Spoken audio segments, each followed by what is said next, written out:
جمعیت کا مقصد، جمعیت کا پیغام، اسلام زندہ باد، خدا کی زمین پہ خدا کا نظام، اسلام زندہ باد، اسلام زندہ باد، اسلام زندہ باد، اسلام زندہ باد، اسلام زندہ باد، اسلام کا پاکیزہ نظام زندہ باد، اسلام زندہ باد، اسلام زندہ باد، اسلام زندہ باد، اسلام زندہ باد۔ پیارے نبی کے یاروں کا دستور حسین نرالا تھا۔ مبسملا و محمدلا و مسلیا و مسلما، اما بعد، قال اللہ تبارک و تعالی وَأَنَّ هَذَا صِرَاطِي مُسْتَقِيمًا فَاتَّبِعُوهُ وَلَا تَتَّبِعُوا السُّبُلَ فَتَفَرَّقَ بِكُمْ عَنْ سَبِيلِهِ۔ عن ارباز بن ساریۃ رضی اللہ تعالی عنہ قال قال رسول اللہ صلی اللہ علیہ وسلم اوصیکم بتقوی اللہ والسمع والطاعہ وَإِنْ أَبْدًا حَبْشِيًّا، رواہ الامام الہمام الاحمد مسندہ۔ صدق اللہ العظیم وبلغنا رسولہ النبی الامی الکریم ونحن علی ذلک لمن الشاہدین والشاکرین والحمد للہ رب العالمین۔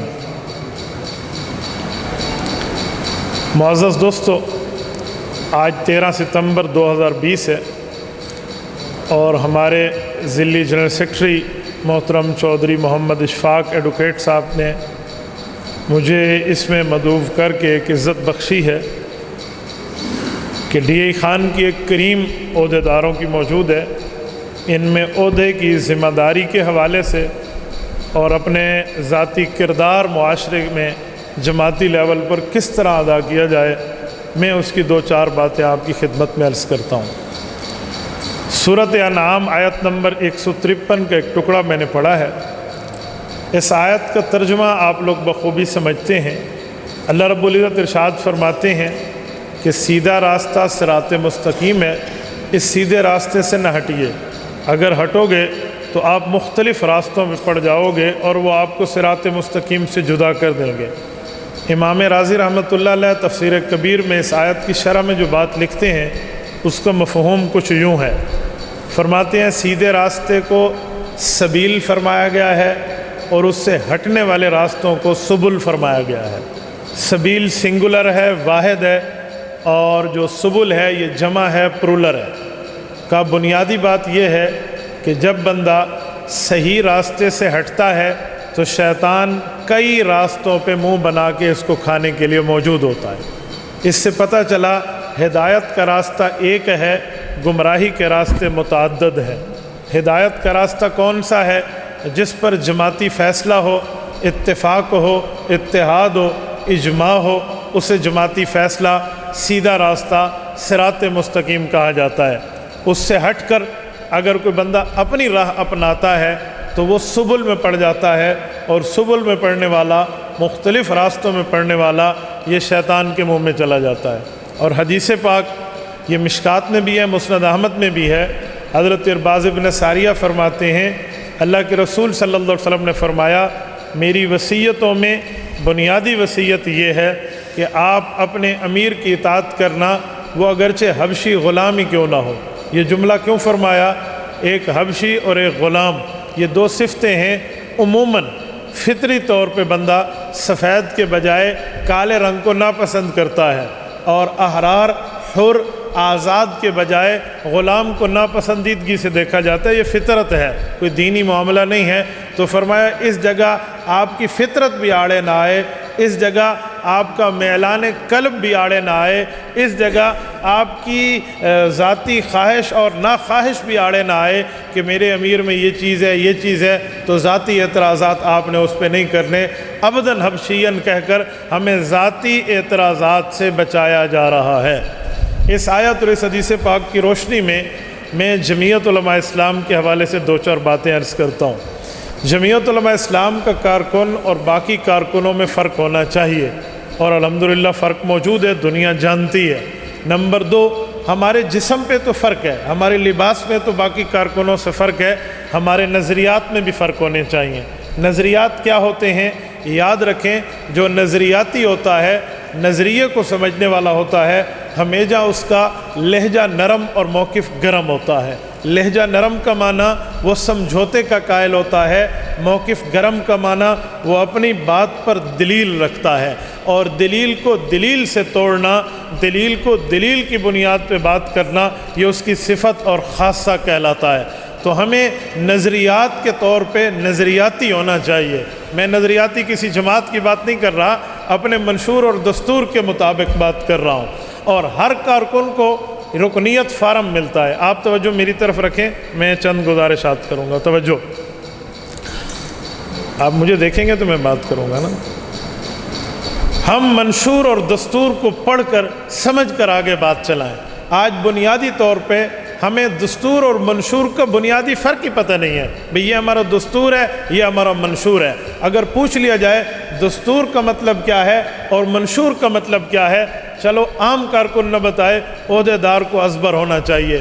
دستور وہ ہے جس کے مطابق جماعت چلے گی، منشور وہ ہے جو ہم قوم کے اوپر ملک میں نافذ کریں گے۔ اس لیے دستور اور منشور کے معاملے کو سامنے رکھ کے چلیں، اور ہم نے کیا کرنا ہے، کس طرح چلنا ہے۔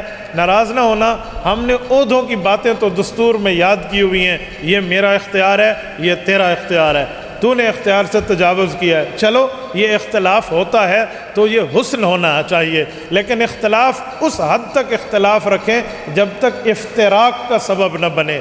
اگر اختلاف افتراق کا سبب بنے تو وہ اختلاف مذموم ہے، محمود نہیں ہے۔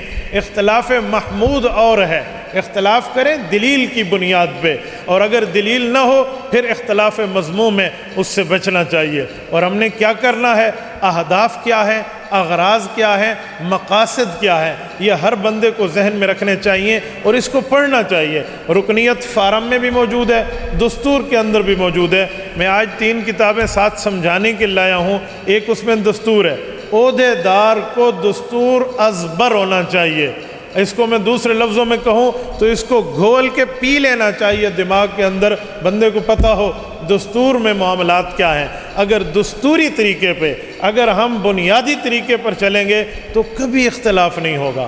یہ بات یاد رکھیں، اختلاف ہوتا تب ہے جب ہم دستور سے ہٹ کے گنجائشیں دیتے ہیں، دستور سے ہٹ کے رعایتیں دیتے ہیں، دستور سے ہٹ کے اور ذاتی معاملات میں پسند اور ناپسند کی بات کرتے ہیں۔ تو اس لیے دستور میں آپ ذہن میں رکھیں۔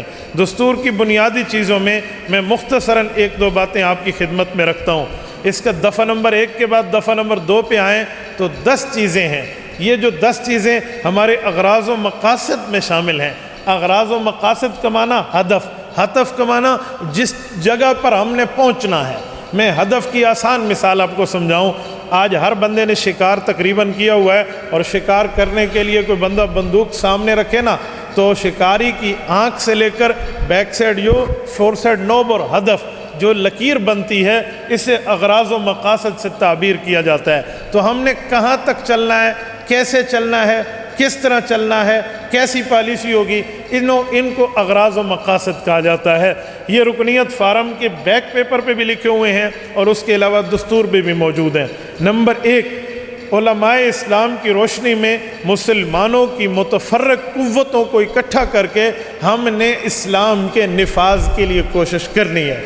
تو جمعیت علماء اسلام کے کارکن کے نظریات میں یہ بات شامل ہے، یہ افتراق کا سبب نہ بنے، اتحاد کا سبب بنے۔ اور اتحاد بھی بے لگام نہیں ہے، اتحاد بھی شتر بے مہار نہیں ہے۔ کیسے ہے؟ علماء اسلام کی رہنمائی میں ہے، علماء اسلام کی رہنمائی کی روشنی میں ہے۔ نمبر 2، قرآن مجید احادیث نبویہ کی روشنی میں نظام حیات اور مسلمانوں اور انسانوں کی زندگی کے تمام شعبہ حیات میں ہم نے عملی جد و جہد میں حصہ ڈالنا ہے۔ یہ نہ کہیں یہ فلاں معاملہ فلاں، انسانیت کی خدمت جہاں تک ہمیں قرآن کریم احادیث نبویہ اجازت دیتا ہے ہم نے وہاں تک چلنا ہے، اور انسانیت کی بلا تفریق و مذہب خدمت کے معاملے میں اپنے جذبے کو پیش کرنا ہے۔ نمبر 3، پاکستان میں صحیح حکومت اور اسلامی نظام کو اور عادلانہ نظام کی برپا کرنے کے لیے ایسی کوشش کرنی ہے جو الحاد، اشتراکیت اور سرمایہ داری نظام سے پاک ہو۔ کیا مطلب؟ سرمایہ مسئلہ نہیں ہے، سرمایہ داری نظام مسئلہ ہے۔ ایک ہے سرمایہ رکھیں، دین کے تحت رکھیں، مال و دولت رکھیں، اصول اور ضوابط کے تحت رکھیں، یہ برا نہیں ہے۔ برا تب ہے جب ہم دین کو نیچے اور عقلیات کو اوپر کریں گے، دولت کو اوپر کریں گے۔ مشکات میں امام رزین کے حوالے سے روایت موجود ہے، حضرت علی المرتضیٰ رضی اللہ تعالیٰ عنہ سے کسی نے پوچھا آپ کے دین کا تعلق اور آپ کے عقل کا تعلق آپس میں کتنا ہے؟ تو حضرت علی المرتضیٰ فرمانے لگے ہم نے ہمیشہ دین سے رہنمائی لے کے عقل کو ساتھ لے کے چلنا ہے۔ انہوں نے کہا حضرت علی وضاحت فرما دیں، تو حضرت علی نے فرمایا میرے پاک پیغمبر نے جب موزوں پر مسح فرمایا ہے تو مسح پاؤں کے اوپر سے فرمایا ہے، اگر دین عقل کے تابع ہوتا تو یہ جو گندگی ہے یا یہ جو گرد غبار ہے یہ پاؤں کے نیچی سائڈ پہ لگتا ہے تو ہمیں نیچے سے مسح کرنا چاہیے تھا، لیکن ہم عقل کے بندے نہیں ہیں، ہم دین اسلام کے ماننے والے ہیں، اس لیے اوپر سے کرتے ہیں۔ اسی لیے میرے دوستو دولت رکھیں لیکن اس دولت کو سرمایہ دارانہ نظام تک نہ آنے دیں کہ وڈیروں کا معاملہ ہو، صرف اپنے حد تک کا معاملہ ہو، نہیں بلکہ اصول اور ضوابط میں۔ نمبر 4، پاکستان میں مملکت کے اندر جامع ہمہ گیر نظام تعلیم کے لیے اپنی کوشش کرنی ہے جس کا نتیجہ خشیت الہی، خوف آخرت، پابندی ارکان اسلام ہو۔ تو ہمارے معاملات میں یہ چیز بھی شامل ہونی چاہیے، یہ کارکن کی نظریات ہیں۔ نمبر 5، پاکستان میں دلوں کے اندر جہاد فی سبیل اللہ، ملکی دفاع، استحکام، سالمیت کے لیے ایثار اور قربانی پیش کریں۔ ایثار کسے کہتے ہیں؟ یہ جو ہم کام کریں گے اس میں ایثار کا جذبہ چاہیے۔ ایثار قرآن کریم سے روشنی لے لیں، سورۃ حشر، وَيُؤْثِرُونَ عَلَىٰ أَنفُسِهِمْ وَلَوْ كَانَ بِهِمْ خَصَاصَةٌ، یہ ایثار ہے۔ کیا مطلب؟ خود مستحق ہونے کے باوجود اپنے بھائی کی قدر کریں، خود مستحق ہونے کے باوجود اپنے جماعتی ساتھی کو ترجیح دیں، اسے ایثار کہتے ہیں۔ دوسرے پر اپنی خواہش کو قربان کر دینا، ایک وجہ سے یار یہ جماعتی ساتھی ہے، خیر ہے، اس کے لیے معاملہ یوں ہے جی یوں ہے۔ میں ایثار پر ایک واقعہ پیش کرتا ہوں۔ دو بھائی ہیں، ایک کافر ہے، ایک صحابی رسول ہے۔ صحابی رسول حضور پاک کی طرف سے جنگ کر رہا ہے، کافر کفار کی طرف سے جنگ کر رہا ہے۔ اتفاق، کافر بھائی گرفتار ہوا، جب اس کو رسیوں میں باندھا گیا تو جو مسلمان صحابی اس کے بھائی تھے، اس کافر نے سختی اور تکلیف میں اپنے اس مسلمان بھائی کو دیکھا، آنکھوں میں کہ یہ کیا کہتا ہے، شاید مجھے چھڑا دے گا۔ تو جب بھائی نے دیکھا کہ مجھ سے یوں مدد مانگتے ہیں حالانکہ میرا دشمن ہے، تو اپنے ان دوستوں کو کہا جو اسے باندھ رہے تھے کہ اس کی رسیاں مضبوط باندھو، اس کی ماں بڑی پیسے والی ہے، جب اس کے بدلے میں فدیہ لیا جائے گا تو اسلام کو فائدہ ہوگا۔ تو بھائی کہنے لگا میری جسم کی تکلیف اپنی جگہ، تو اچھا میرا ماں جایا بھائی ہے، تجھے میری تکلیف کا احساس نہیں ہے؟ اس نے کہا بھائی تو نہیں ہے، بھائی وہ ہے جو تجھے رسی باندھ رہا ہے۔ یہ ایثار ہے، اپنے ذاتی معاملات کو نہیں دیکھا، اپنے مذہبی، اپنے جماعتی، اپنے کاز، اپنے مشن کو سامنے رکھ کر بات کیا ہے۔ تو ہمیں بھی اپنے ایثار اور قربانی میں۔ نمبر 6، مسلمانوں میں مقصد حیات وحدت فکر عمل، یگانگت، اخوت کی طرح پہ علاقائی، لسانی اور نسلی تعصبات سے دور ہونا چاہیے۔ جمعیت علماء اسلام کے کارکن کی صفت یہ ہے وہ نسلی، لسانی، علاقائی تعصب میں خود کو نہ ڈالے۔ کوئی آ بھی جائے تو وہ قرآن کریم 4 پارے کے 2 صفحے کی آیت پڑھ کے کہہ دے کہ یوں نہ کرنا بلکہ وَاعْتَصِمُوا بِحَبْلِ اللَّهِ جَمِيعًا وَلَا تَفَرَّقُوا۔ اس آیت کو دیکھو، جب اوس اور خزرج کو قیس بن شماس جیسے یہودی نے لڑایا تھا تو رب نے فرمایا یوں نہ کریں بلکہ یاد کریں اس وقت کو جب میں نے تمہارے اوپر رحمت کی ہے، تم دشمن بن چکے تھے۔ وَأَلَّفَ بَيْنَ قُلُوبِكُمْ فَأَصْبَحْتُمْ بِنِعْمَتِهِ إِخْوَانًا، میں نے تمہیں بھائی بھائی بنایا۔ تو اس میں بھی نظریاتی کارکن کو نہیں پڑھنا چاہیے۔ نمبر 7، مسلمانان عالم سے اقامت دین، اعلاء کلمت اللہ اور مستحکم روابط کا قیام ہو۔ اب جب ہم جماعتی کام انٹرنیٹ پہ کرتے ہیں اور ہمارے غیر ملک میں، باہر کے ممالک میں رابطے ہوتے ہیں تو ان رابطوں کو ذاتی رابطہ نہ سمجھیں، ان رابطوں کو جماعتی رابطہ سمجھیں۔ آپ کے معاملات ایسے ہونے چاہیے جس میں جماعت کا فروغ ہو۔ نمبر 8، تمام محکوم مسلم ممالک میں حریت و استقلال، غیر مسلم ممالک میں اقلیتوں کو باعزت زندگی فراہم کرنے کے مواقع، یہ بھی ہماری زندگی میں جھلکنا چاہیے۔ نمبر 9، مختلف اداروں میں مساجد، مدارس، کتب خانے اور دارالیتامہ کے قیام کی کوشش۔ ہر کارکن کو چاہیے کم از کم اپنے ہاں تو چھوٹی سی لائبریری رکھے نا، اپنے ہاں تو چھوٹا سا کوئی حساب کتاب رکھے، بڑا نہیں کر سکتا تو رکھنے چاہیے، جس میں اس کو اپنی جماعت کے احوال، اپنے معاملات، دستور، منشور اور یہ معاملات اس کے سامنے ہونے چاہیے، کوئی دوست آئیں، کوئی باقی ٹی پارٹی میں آئیں تو ان کو سمجھا سکے۔ نمبر 10، یہ آخری چیز ہے، ذرا غور سے سمجھنا، تحریر میں، تقریر میں دیگر آئینی ذرائع سے باطل فرقوں کی مخرب اخلاق، فتنہ انگیزی اور مخالف اسلام کارروائیوں کی روک تھام کرے۔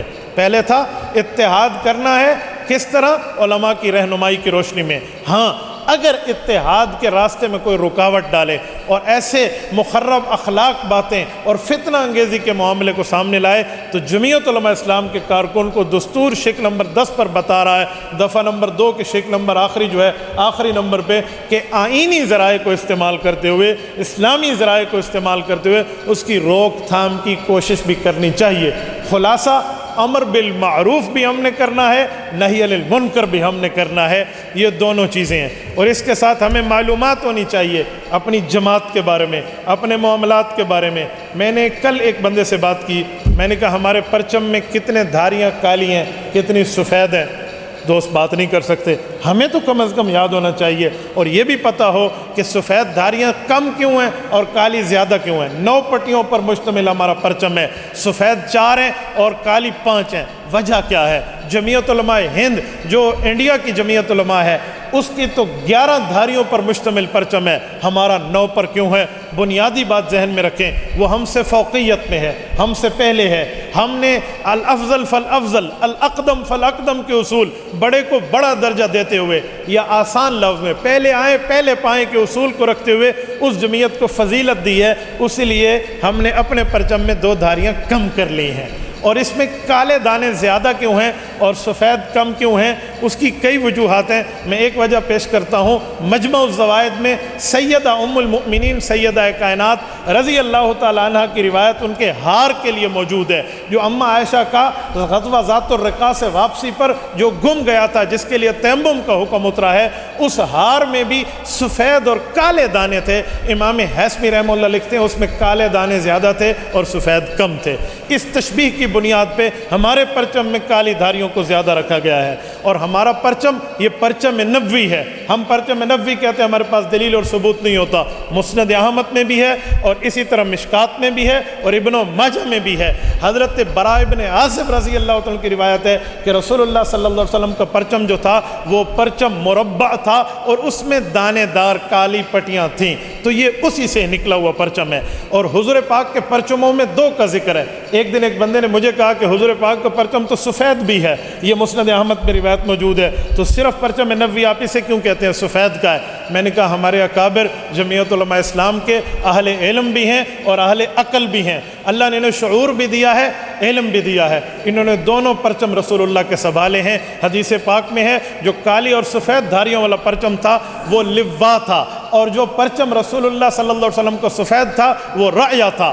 رایا چھوٹے پرچم کو کہتے ہیں، لوا بڑے پرچم کو کہتے ہیں۔ تو جمعیت علماء اسلام بڑی جماعت ہے، اس کے لیے وہ پرچم جو بڑا پرچم نبوی ہے، اور طلب اسلام کی چھوٹی جماعت ہے، اس کے لیے وہ پرچم جو چھوٹا سفید پرچم ہے۔ تو ہم نے دونوں ہی رکھے ہیں، اسی لیے دلیل اور اس کی بنیاد پر آپ آگے چلیں اور اپنے معاملات کو سامنے رکھیں۔ صرف عہدے کے طلبگار ہم نہیں ہونے چاہیے، اور صرف عہدے کے معاملات نہ ہوں بلکہ کام بھی ہونا چاہیے۔ کام ہوگا تو اس کا نتیجہ آگے جائے گا معاملہ، اور اس کے ساتھ ذکر اور فکر کا اہتمام۔ اور جمعیت علماء اسلام کی پہلے دن سے آج تک کوئی قیادت ایسی نہیں ہے جس کی کسی نہ کسی شیخ سے بیعت نہ ہو، اسی لیے بیعت کا مشائخ کے ساتھ، سلسلے کے ساتھ، سہروردیہ، نقشبندیہ، قادریہ، چشتیہ میں سے کسی ایک سلسلے کے ساتھ بھی ہمیں منسلک ہونا چاہیے۔ میں نے مختصر وقت میں آپ کی خدمت میں چند باتیں کی ہیں، اللہ پاک آپ کو اور ہمیں صراط مستقیم عطا فرمائے۔ اقول قولی ھذا واستغفر اللہ وآخر دعوانا ان الحمد للہ رب العالمین۔